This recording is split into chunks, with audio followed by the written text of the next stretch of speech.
lumilipad. Kakahalo ng semento, buwat ay mabibigat. Nagtitiis na magtrabaho para sa mahal sa buhay, hanggang gawin lahat kahit na ang kapalit ay kamay na sugat-sugat. Di iniinda ang init na bakas sa katawan, iniisip na kailangan makipagsapalaran. Maraming nakapaligid na utang na bayaran, tubig at kuryente at araw-araw na hulugan. Kailangan kong kumayo, di baling magpahinga. Pag di ako gumalaw, kawawa aking mag-ina.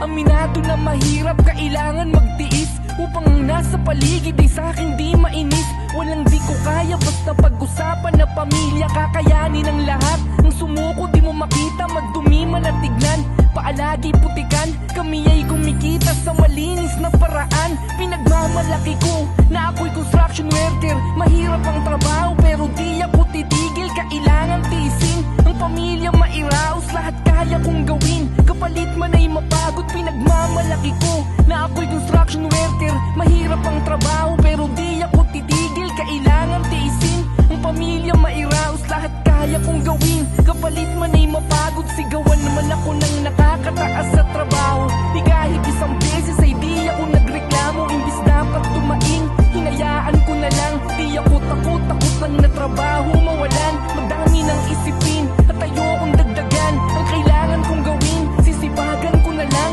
Simula ng bungkalin, palay hawak na naman. Hawak martilyo at ako, tama dapat sukatan. Di magsawang pupukin, mga kahoy at pader. Magmasilya, palitada kahit na ako'y gabihin. Katawan man ang angalay ay handa na tiisin, upang mapunan ang kailangan ko na bilihin. Di pa pwedeng tamarin o isiping di bumangon, dahil pag nangyari yun, baka di kami lumamon. Madumi man na tignan, paalaging putikan. Kami ay kumikita sa malinis na paraan. Huwag niyong mamaliitin ang mga construction worker. Di porkit na mataas ka ay mababa ang tingin. Sila dapat nahangaan sa bawat abilidad.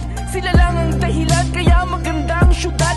Sila lang nagtsatsaga, di kalakihan man ang sahod para sa mahal sa buhay. Mauwi yung galing pagod, madumi man na tignan, paalaging putikan. Kami ay kumikita sa malinis na paraan. Huwag yung mamaliitin ang mga construction worker. Di porkit na mataas ka ay mababa ang tingin.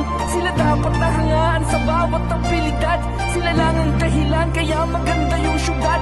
Sila lang nagtsatsaga, di kalakihan man ang sahod para sa mahal sa buhay. Mauwi yung galing pagod, magdumi man na tignan, paalaging putikan. Kami ay kumikita sa malinis na paraan.